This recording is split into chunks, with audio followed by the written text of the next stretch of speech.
দুঃসংবাদ আসে, শুনো তোমার ওই বোনটা, তার আমল বড় খারাপ, তার আমল বড় খারাপ, তার চলাফেরা বড় খারাপ, তার আচার ব্যবহার বড় খারাপ। এ মা,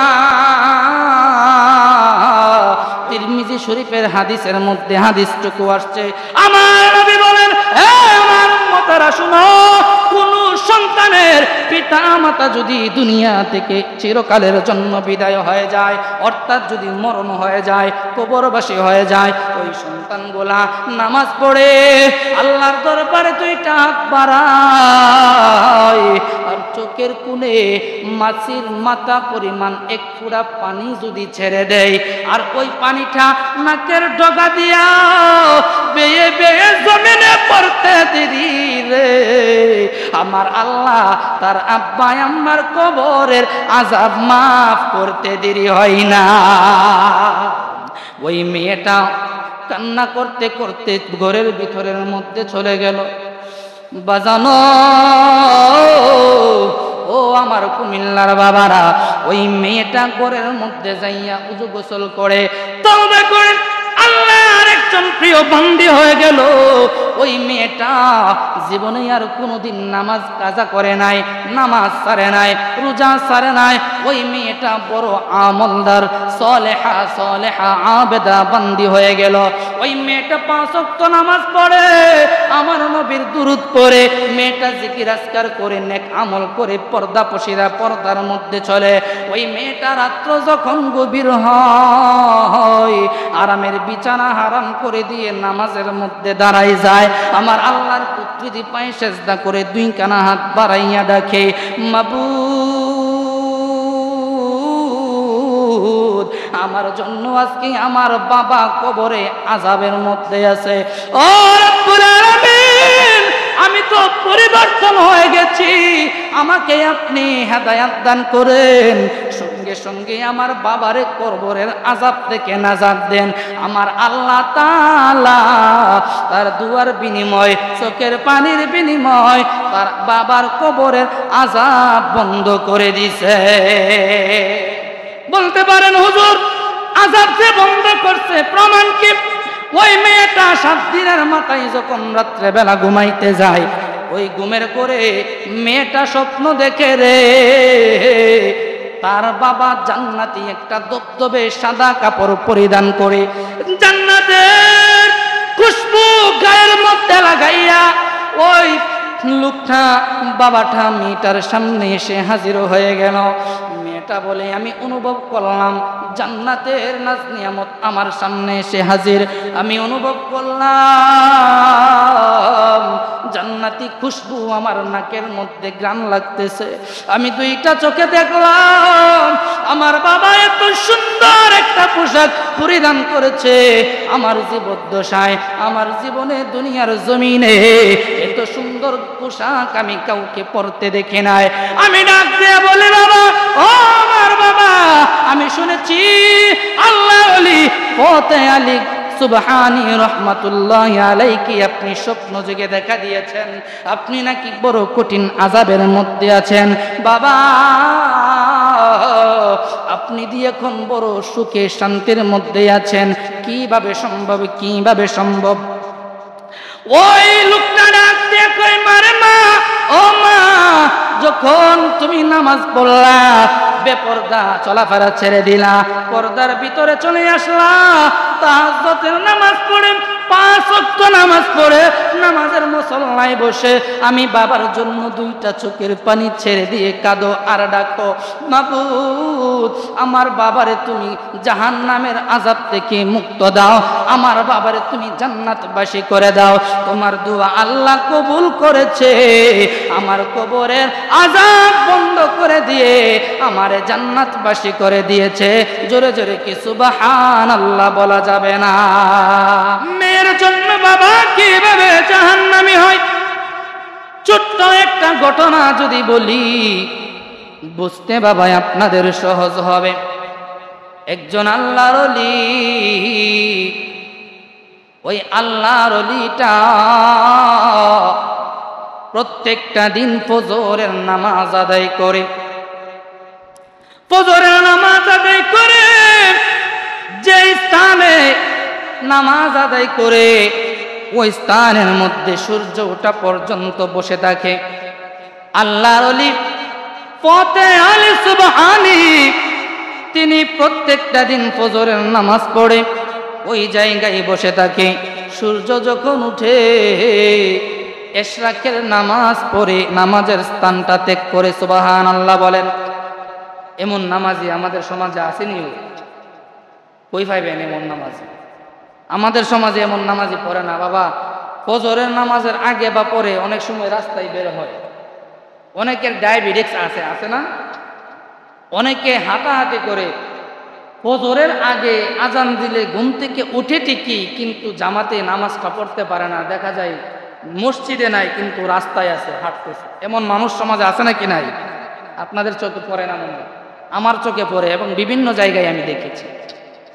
শুধু তাই নয়, এমনও মানুষ আছে কোনো রকম এসে নামাজটা ধরবো, মুরগি যেভাবে আদার খায় ঠুকুর দেয়া মাথা তুলে এইভাবে কোনো রকম রুকু সেজদা কইরা সালামটা ফিরে লঙ্গুরটা কাদের মধ্যে তুলে একটা দৌড় আছে নাকি নাই? দোয়া নাই, দুরুজ নাই, কিছুই নাই। তারা কোথায় বসবে, এখানে কোথায় ইশরাক করবে, তারা কোন রকম ফরজটা পরে দৌড় মারে। ওই জন্য বাবা বলতেছিলাম, আল্লাহর ওলি যদি হতে হয় আল্লাহর ঘরের সঙ্গে আপনার আমার মহব্বত ফিট করতে হবে। কথা কোন ঠিক না বেঠিক? নামাজের সঙ্গে মহব্বত ফিট করতে হবে। বন্ধু ফতে আলী সুবহানী তিনি প্রত্যেকটা দিনের ন্যায় ওই দিনও যাই নামাজের মধ্যে বসে রইলেন। হঠাৎ করে শরীরটা ক্লান্তি, অর্ধরাতে ঘুম থেকে উঠল, তাহাজ্জুদের নামাজ পড়ল, তারপরে ফজরের নামাজ পড়ে যখন যাই নামাজের মধ্যে বসলো, কখন সূর্য উঠবে আর তিনি ইশরাকের নামাজ আদায় করবে। ইশরাকের নামাজের জন্য যখন বিছানার মধ্যে বসে মধ্যখানি যে এই আধা ঘন্টা সময় 20 মিনিট 30 মিনিট সময়, ওই সময়টার মধ্যে চোখ কোঠা লেগে গেল, নামাজের বিছানার মধ্যে ঘুমায় গেল। এ দুনিয়ার মানুষ শুনো, ফতে আলী সুবহানী ঘুমের মধ্যে স্বপ্ন দেখে রে একটা লোক তার সামনে স্বপ্নের মধ্যে ঈশা হাজির হয়ে গেছে। নাভি থেকে পা পর্যন্ত জাহান্নামের কঠিন ভয়াবহ আগুন দ্বারা জ্বলতেছে, আর নাভি থেকে মাথা পর্যন্ত জান্নাতের নাজ নিয়ামত ভোগ করতেছে। ফতে আলী ডাক দিয়া কই, বাবারে কে তুমি, কি তোমার পরিচয়, কেন আজকে তুমি জাহান্নামের আগুনে জ্বলতেছ, আর কেন তোমার অর্ধেকটা বুড়ি জান্নাতের নাজ নিয়ামত ভোগ করতেছে? ওই লোকটা ডাক দিয়ে কই, হুজুর আপনি একজন আল্লাহ তাআলার পছন্দনীয় বান্দা। হুজুর আমি আপনার কাছে আসলাম, আমি দুনিয়া থেকে মৃত্যুবরণ করেছি, ওই কবরের জিন্দেগিতে আমি সুখে নাই, ওই কবরের মধ্যে বড় আযাবের মধ্যে আছি। হুজুর আমি যখন দুনিয়া থেকে আসি গো, আমার 2টা মেয়ে ছিল, একটা মেয়ে ছিল একটু বড়, কিছু বুঝতো, তারে আমি ইসলামী শিক্ষায় শিক্ষিত করেছি, নামাজের শিক্ষা দিয়েছি, রোজার শিক্ষা দিয়েছি, পর্দার বিধান তাকে শিক্ষা দিয়েছি। ওই মেয়েটা নামাজ পড়ে রোজা রাখে, ওই মেয়েটা বড় নেক আমল করে, জিকির আজকার করে, আল্লাহর কুদরতি পায়ের মধ্যে সেজদা করে। ওই মেয়েটার জন্য আমার অর্ধেকটা বুড়ি জান্নাতে আছে। হুজুর আর ছোট মেয়েটা ছোট ছিল, সে তেমন কিছু বুঝতো না, আজকে সে বড় হয়েছে কিন্তু সেই নামাজ পড়ে না, রোজা রাখে না, সে কোনো জিকির আজকার করে না, নেক আমল করে না, বেপরদায় চলাফেরা করে। হুজুর আজকে তার বেপরদা চলাফেরা করার কারণে নাভি থেকে পা পর্যন্ত ওই অঙ্গটা আমার আল্লাহ তার পাপের জন্য আমার জাহান্নামের আগুনের মধ্যে পোড়াইতেছে। হুজুর আপনি একটু নসিহত করে দিবেন, ওই মেয়েটা যেন নামাজ পড়ে আমার জন্য দোয়া করে দেয়। ফতে আলী সুবহানী ঘুমটা ভেঙে গেল, থেকে জাগ্রত হলো, হইয়া সঙ্গে সঙ্গে বাহিরে বের হয়ে গেল। তার বাড়িটুকু খুঁজতে লাগলো। খুঁজতে খুঁজতে তার বাড়ির মধ্যে যাইয়া হাজির। ওই বাড়ির মধ্যে গিয়ে দেখে দরজা লাগানো। দরজা লাগানো দেখা আল্লাহর ওলি ফতেহ আলী সুবহানী রাহমাতুল্লাহি আলাইহি সালাম দিল। কি দিল? আমরা দেইনি। আমরা কি করি? কারো বাড়িতে যদি কাউকে খুঁজতে যায়, প্রত্যেকেই ডাক দেই, অমুক বাড়িতে আসুনি রে, ঠিক না বেটি? এটা রাসূলের শিক্ষা নয়। যদি এই অভ্যাস না থাকে, বাড়ির ভিতরে গিয়া ডাক দেই, অমুক ভাই আসুনি। এই অভ্যাসও যদি না থাকে, সরাসরি ঘরের ভিতরে ঢুকে যায়, অনুমতিও নেই, না আছে নাকি নাই? এ বন্ধু, ইসলামের শিক্ষা এটা নয়। ইসলামের শিক্ষা এটা নয়। মুসলিম শরীফের হাদিসের মধ্যে এসেছে, যখন কারো বাড়ির মধ্যে যাইবা, আমার নবী সাহাবাগণকে শিক্ষা দিতেছে, ও সাহাবারা, কারো বাড়িতে যখন যাইবা তোমরা সালাম দিবা। কি দিবা? সালাম দিবা। সালাম বিনিময়ের পরে তার সঙ্গে তোমরা সাক্ষাৎ করবা। সাহাবারা বলে, ইয়া রাসূলুল্লাহ, ইয়া হাবিবাল্লাহ, নবী গো, সালাম দেওয়ার পরে যদি উত্তর না আসে, যদি দরজা না খোলে, যদি কোনো সারা শব্দ না পাই, তাহলে কি করব? আমার নবী কই, দ্বিতীয়বার আরেকবার সালাম দিবা। দ্বিতীয়বার যদি সারা শব্দ না পাই, কি করব? আমার নবী কই, তৃতীয়বার আবার সালাম দিবা। সাহাবারা বলে, যদি সালামের জবাব না আসে কি করব? তাহলে তোমরা বাড়ি থেকে বের হয়ে আসবা। ও বন্ধু, আমার নবী বলেছেন, আসসালামু ক্বাবলাল কালাম। দুইটা মুসলমান যদি একসাথে সাক্ষাৎ হয়, আগে সালামের বিনিময়, তারপরে কথা হয়। কথা কোন ঠিক না বেটি? কিন্তু বাবা, নবীর শিক্ষা আজকে আমাদের মধ্যে নাই। একটা হাদিসের মধ্যে আসছে এরকম, ও ছেলে, তুমি তোমার মার রুমের মধ্যে ঢুকবা, এইখানেও সালাম নিয়া, অনুমতি নিয়া ঢুকবা। মার রুম, মা আর ছেলে পৃথিবীর সবচাইতে আপন, গভীর সম্পর্ক। কথা কোন ঠিক না? এই জায়গায় আমার নবী শিক্ষা দিতেছেন, ও আমার উম্মত, মায়ের ঘরে যখন ঢুকবা, তখনও সালাম দিয়ে ঢুকবা, অনুমতি নিয়ে ঢুকবা। সাহাবারা জিজ্ঞেস করতেছে, আমার মায়ের ঘরে ঢুকবো, সে তো কোনো বেগানা মহিলা না, তাহলে কেন তার ঘরে আমি সালাম দিয়ে ঢুকতে হবে? আমার নবী বলে, সাহাবীরা, তুমি কি চাও? এই মার ঘরটা হলো মেয়েদের জন্য সবচাইতে নিরাপদ একটা স্থান। কথা কোন ঠিক না বেটি? মেয়েরা বাহিরে বেপর্দা ভাবে চলাফেরা করতে পারবে না, মাথার ওড়না কাপড় ফালাইয়া বসে থাকতে পারবে না, কিন্তু নিজের ঘরের মধ্যে ওড়না ফালাইয়া যদি বসে, সমস্যা আছে? এ সাহাবী, তুমি কি চাও ঘরের মধ্যে তুমি ঢুকলা, তোমার মায়ের মাথায় কাপড় নাই, তুমি দৃশ্যটা দেখো। তুমি ঘরের মধ্যে ঢুকলা, তোমার মায়ের বুকে কাপড় নাই, তুমি এই দৃশ্যটা দেখো। তুমি কি চাও? তুমি যদি দৃশ্যটা দেখো, তুমি একটা যুবক ছেলে, তোমার মাও লজ্জায় পড়বে, তুমিও লজ্জায় পড়বা। ওই জন্য নবীর শিক্ষা হলে, ও আমার উম্মতেরা, মায়ের ঘরের মধ্যেও যদি ঢুকো, তাহলে সালাম দিবা। সালাম দিয়া তারপর অনুমতি নিয়ে ঢুকবা। সুবহানাল্লাহ। এই শিক্ষা কার? নবীর শিক্ষা। নবীর শিক্ষা যদি থাকতো রে, আজকে সমাজের মধ্যে এত বিশৃঙ্খলা থাকতো না। এ বন্ধুরে, বলতেছিলাম, আল্লাহর ওলি ফতেহ আলী সুবহানী ওই বাড়ির মধ্যে যাইয়া দেখে দরজাটুকু লাগানো আছে। উনি সালাম দিলেন, ঘর থেকে কোনো সারা শব্দ আসলো না। দ্বিতীয়বার সালাম দিলেন, তারপরেও ঘর থেকে কোনো সারা শব্দ আসলো না। তৃতীয়বার সালাম দিলেন, কোনো সারা শব্দ আসলো না। নবীর শিক্ষা, তিনবার সালাম দেওয়ার পর যদি কোনো সারা শব্দ না আসে, এই জায়গা ছেড়ে তুমি চলে যাও। ফতেহ আলী যখন এই বাড়ি থেকে চলে যাইতে লাগলেন, হঠাৎ করে পিছন থেকে একটা মেয়ে দরজা খুলে সুডা পানি, আমরা যেটা আইডা পানি কইছিলেন, হ্যাঁ, নষ্ট পানি যেটা, এই পাতিলের পানিটা ওনার উপরে ঢিল মেরে ছুঁড়ে মেরেছে। আল্লাহর ওলি ফতেহ আলী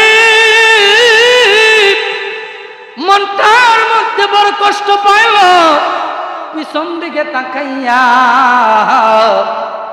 মেয়েটাকে বলে, রে মা, এ কেমন অসৎ আচরণ আমার সাথে করলা, কেন আমার সাথে এই আচরণটা করলা?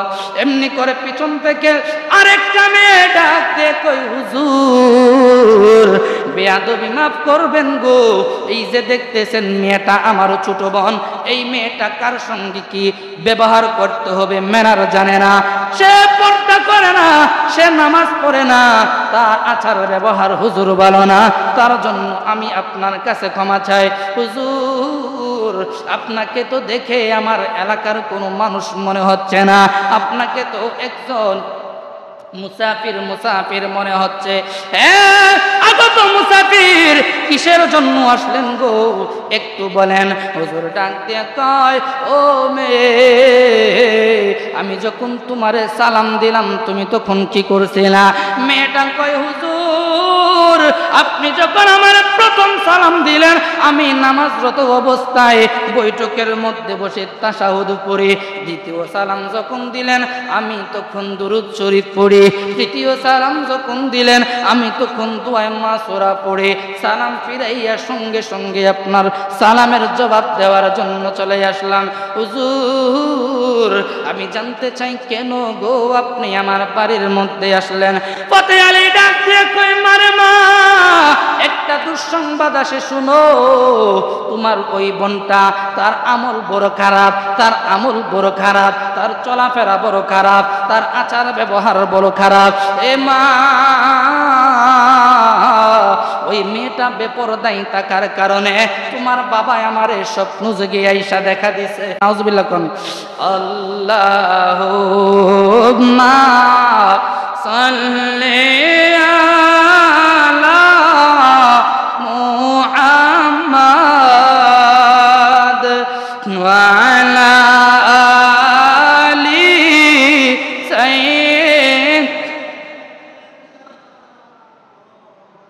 কবরের আযাব যদি মানুষ দেখিত,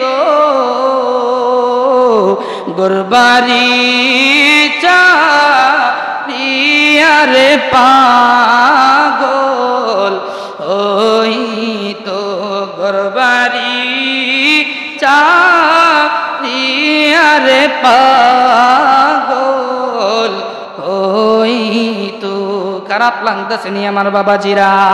এ বন্ধুরে, কুমিল্লার বাবারা গভীর মনোযোগ, অন্তরের কান লাগান।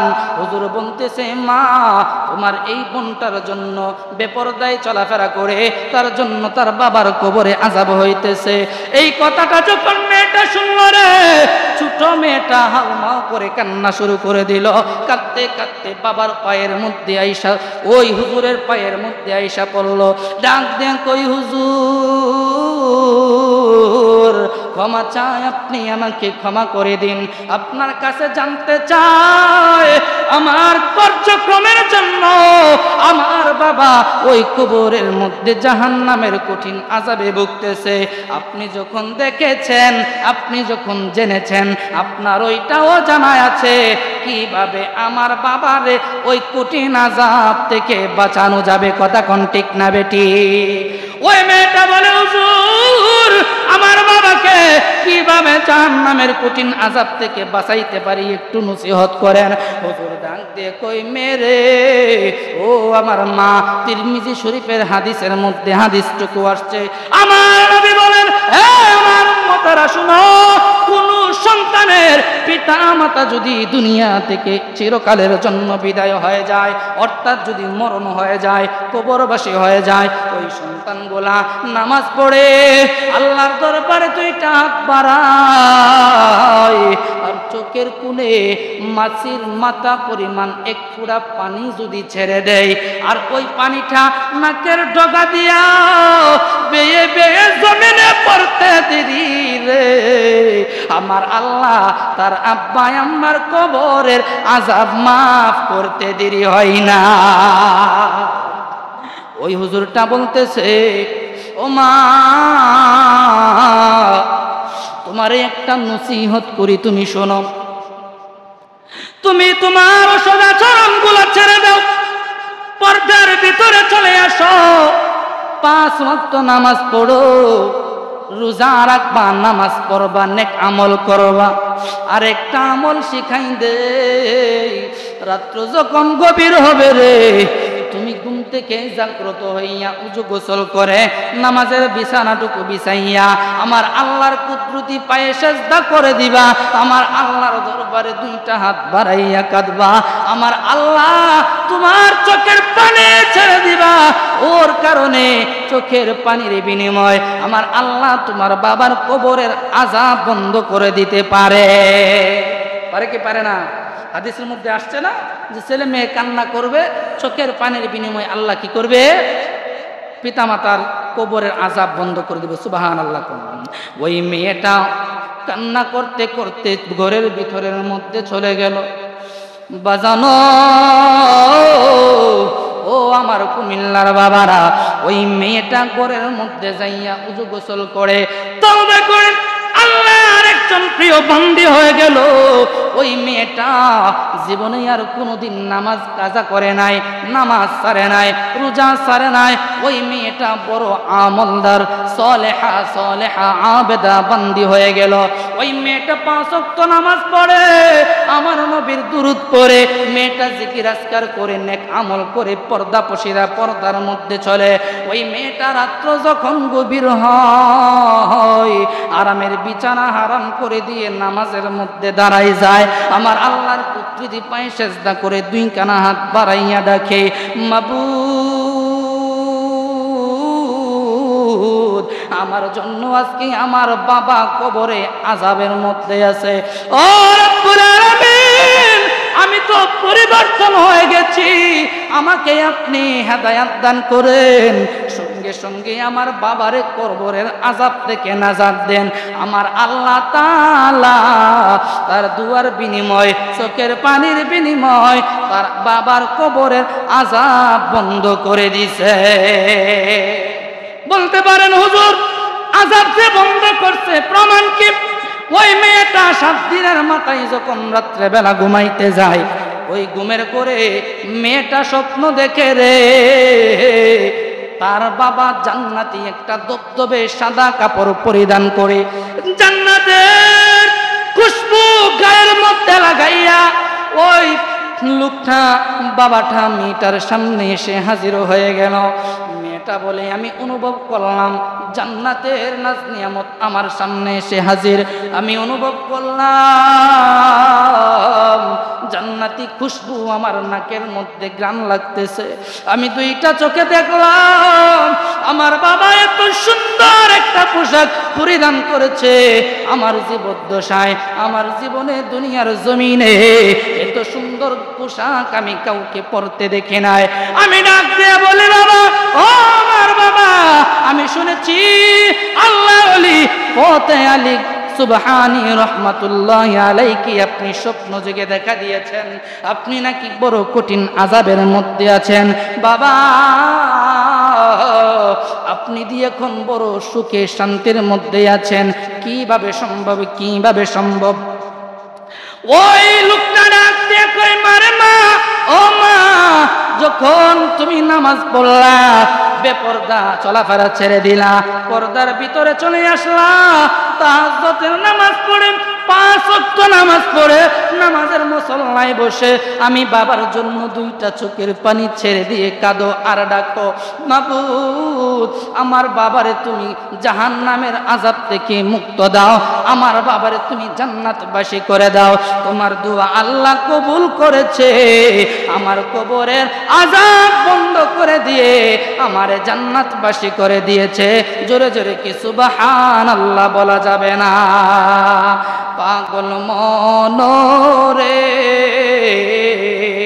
পাগল দিলে লো আল্লাহর নাম, পাগল দিলে লো আল্লাহর নাম শোনা মনরে, পাগল দিলে লো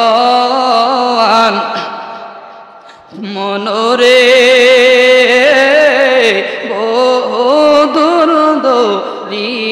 রে তুমি কিসের করো খেলা বহু দূর দূরিয়া রে তুমি কিসের করো খেলা পিছন দিকে চাইয়া দেখো পিছন দিকে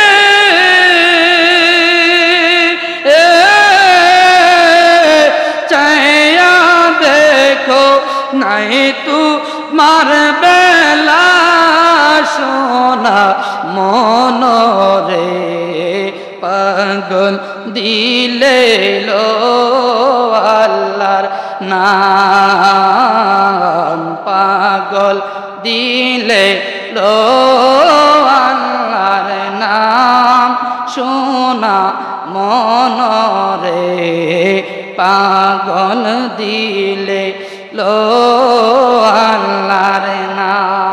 একটা জবানও বন্ধ রাখবেন না, আওয়াজ করে বলুন আল্লাহু আকবার। আরো একটু মহব্বতের সুরে বলুন ইয়া রাসূলুল্লাহ। জগতের বন্ধুরা রে ও আমার বাবাজিরা, এই জন্য পর্দার বিধান বাস্তবায়ন করার দরকার আছে নাকি নাই? বাবা, আপনি যদি মারা যান, আপনার সন্তান সন্ততি দুনিয়ার মধ্যে রেখে গেলেন বেপরদায় চলাফেরা করে, তাদের জন্য আপনি কবরে আযাব হবে। ওই সন্তানগুলার জন্য আপনি জাহান্নামে যাবেন, ওই বোনটার জন্য আপনি জাহান্নামে যাবেন, আপনার স্ত্রীটার জন্য মায়ের জন্য আপনি জাহান্নামে যাবেন।